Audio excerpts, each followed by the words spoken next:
Alright, folks, welcome back. Sheepdog Smokey here, and this is going to be a different one. Uh, Not really a news topic or anything of the sort. It's something I've pitched and explained to several of my friends and others online and in other places. But before we begin, please remember to subscribe and turn on notifications so that you're kept aware of all new content as it posts. We are doing a giveaway at 500 subscribers for one book, 1,000 gets two books, and 1,500 gets three. Choices at the first two levels: Brave New World 1984 and Fahrenheit 451. But that aside, let's go on and dive right in. For the last several years, I have been part of a group called COS Action, or the COS Project. The COS is the Convention of States. For the better part of my adult life, I have been an avid history and political science reader. I read some fiction, yes, but the dominant topic in my life, forgive me for the hiccups, is nonfiction. Memoirs and bio works of presidents, generals, attorneys general, surgeons general, congressmen, senators, all of it. I can't get enough, because it gives us not only a window to the past, but a vision and image of what the future is likely to be. And looking at our current Congress, there's little question at all why it leaves us feeling like we're banging our heads into the wall.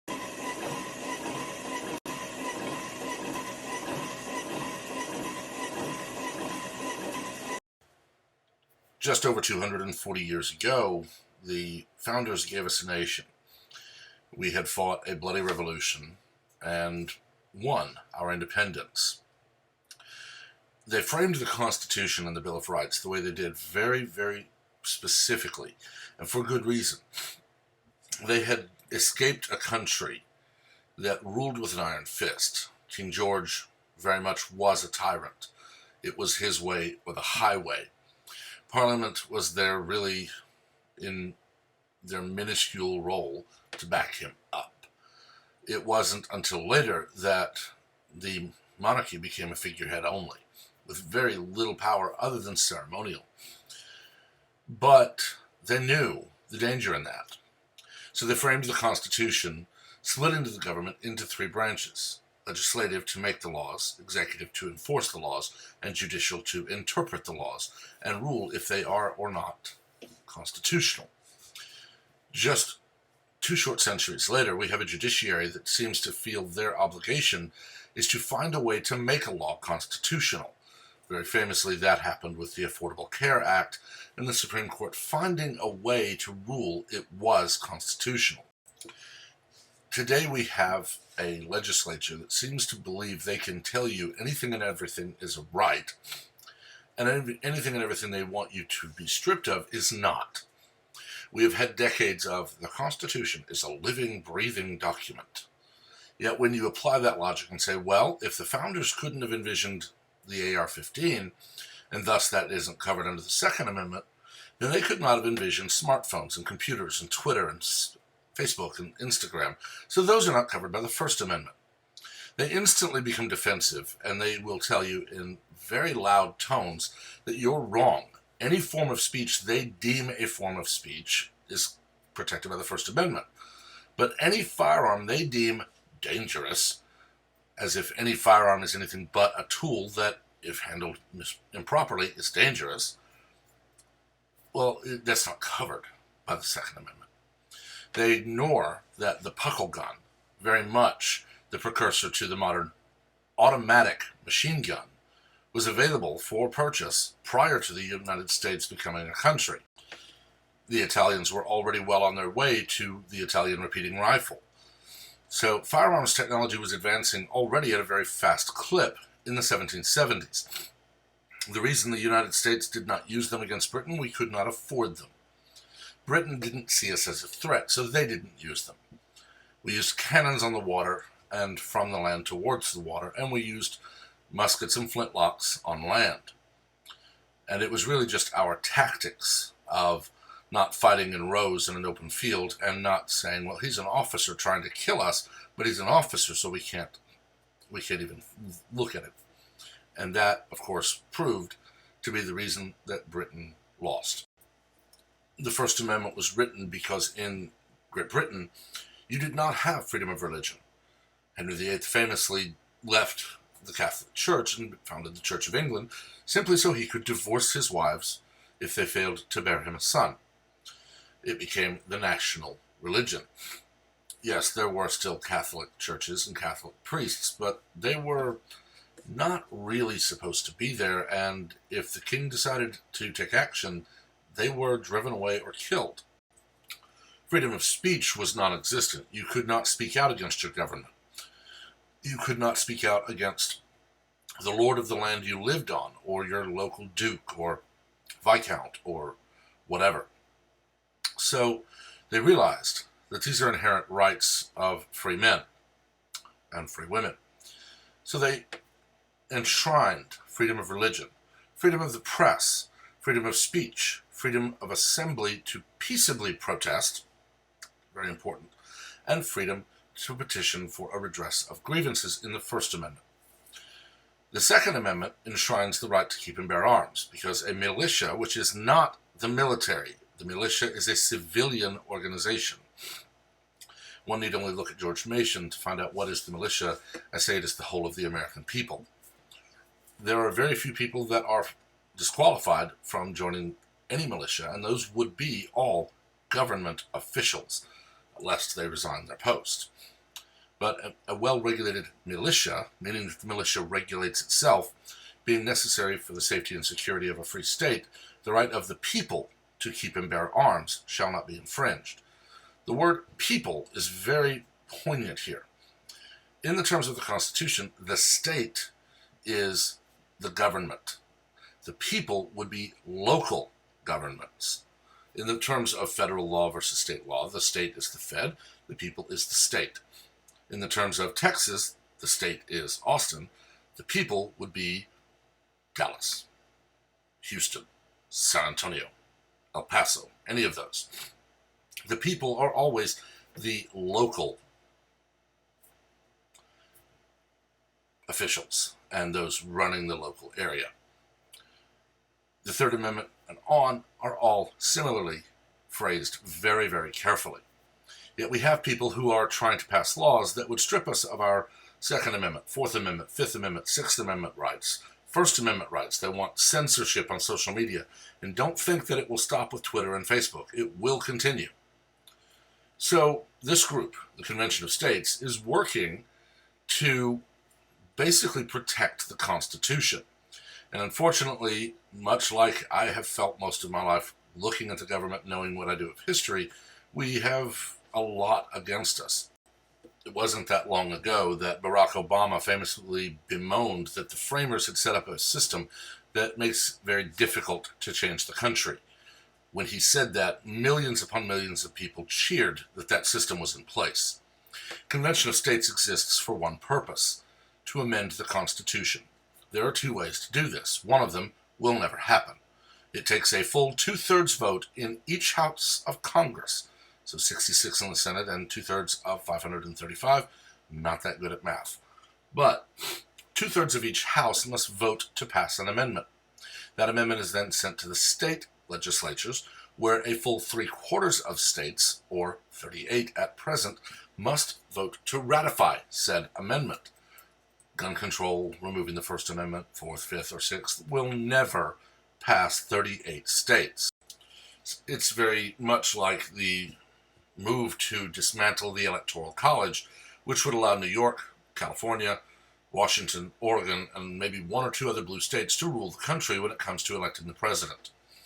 The founders knew that as the country expanded, and even in its infancy with just those 13 original colonies, social views, social mores, beliefs, ways of life would differ greatly from state to state.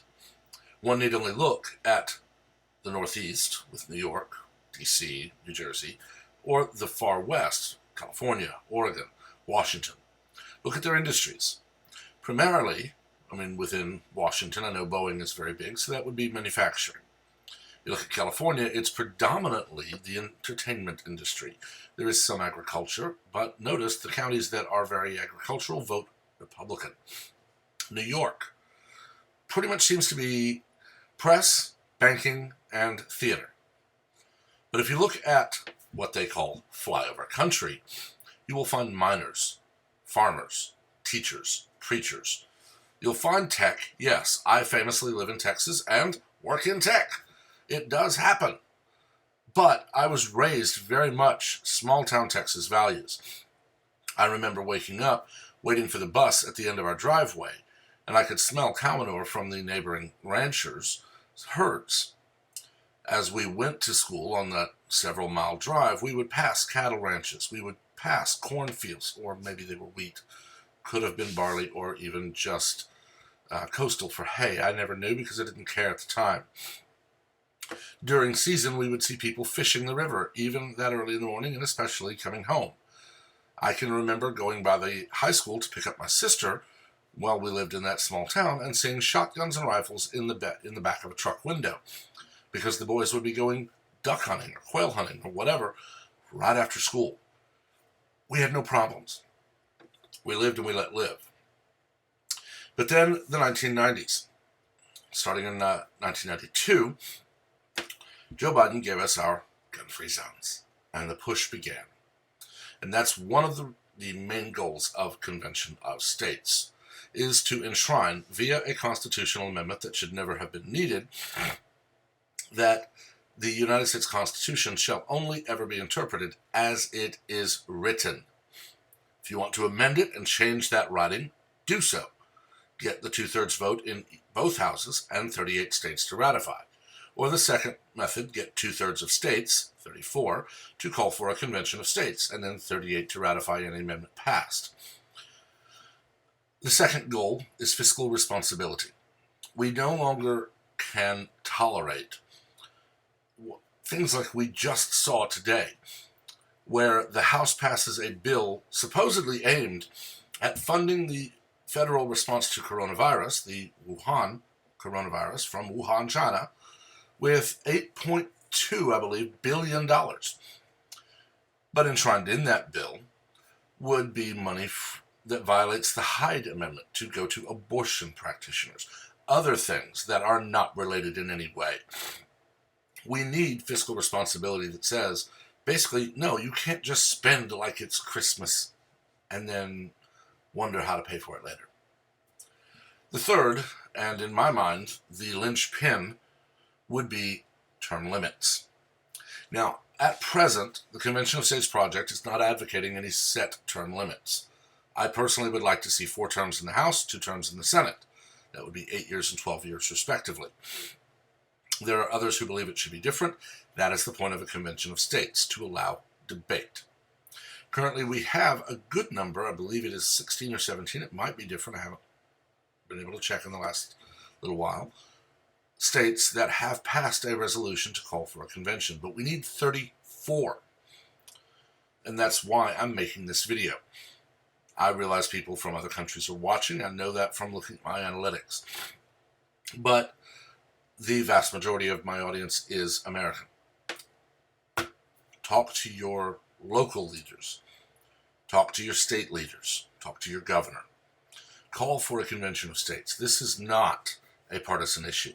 This is an issue that, honestly, anyone and everyone should want to have this debate. Ted Cruz very recently introduced a constitutional amendment in the Senate to impose term limits. Even with a Republican majority in the Senate, it will not get 66 votes. Even were there a Republican majority in the House, it would not get a 2/3 vote. It is dead on arrival in Congress, because the people in Congress will never vote to limit their own power. There are other amendments I would like to see debated. Chief among them, Congress may no longer vote themselves a pay raise. They may propose it, and then it would go to a federal ballot. Let the people paying them decide if they deserve a raise. There are others that could be introduced. There's three that I named that are on the petition to call for a convention are by no means the only three that could even be discussed. Should we get 34 states to call for a convention, we would then see the states select their delegates. Once the resolution is passed, the delegates are selected. Then the states debate and talk, and a location is selected. The delegates then travel to that location, and they meet. There's not a time limit. It's not you have to decide in a weekend or a month or even a year. They will debate, and they will write up their amendment, and they will vote on it. If the amendment passes the convention delegates, it is returned to the states to be ratified or not by each state legislature. Should 38 states ratify an amendment, it becomes an amendment to the Constitution. It's very possible that one amendment that is proposed could be passed and ratified, another could be passed but not ratified, and another could just be dead on arrival at the convention. But that is the point. We, the people, hold the true power in this country, not the 535 members of Congress that manage to hold on to power every 2 or 4 or 6 years. It is unconscionable that we could have a public servant in Congress become a multi-decade career. Yet, we have people who have served 40 or more years in Congress and have done nothing to benefit their state. Maxine Waters has been there 30 plus years, possibly pushing 40. She's passed 3 bills. And those are bills that she either wrote or sponsored. I would love personally to see an amendment allowing recall in any state of any elected official. For this, it would be at the federal level. But if California looked up after 20 years, Maxine Waters had done nothing, they could recall her. Similarly, if Ted Cruz is unpopular in the state of Texas, then the state of Texas could recall Senator Ted Cruz. They would then select a replacement. That's just me. I do believe we need this, because we do need to tell 535 people in Washington, D.C. that they are not our rulers, they are public servants. We're not going to tolerate any longer sitting for 40 years in Congress, becoming a multi-millionaire, while demanding that we pay higher and higher taxes to fund idiotic things. But that's my opinion. I've talked long enough. Let me know what you think in the comments. As always, remember to keep it civil. We're not here to scream and yell. We're not House Republicans or House Democrats. We're not senators who scream and yell and filibuster endlessly. We are rational, logical people, and we can dissent and disagree civilly. As always, remember to subscribe and turn on notifications. That way you can be part of the giveaway at the 500, 1,000, and 1,500 threshold. Until next time, everyone have a wonderful day.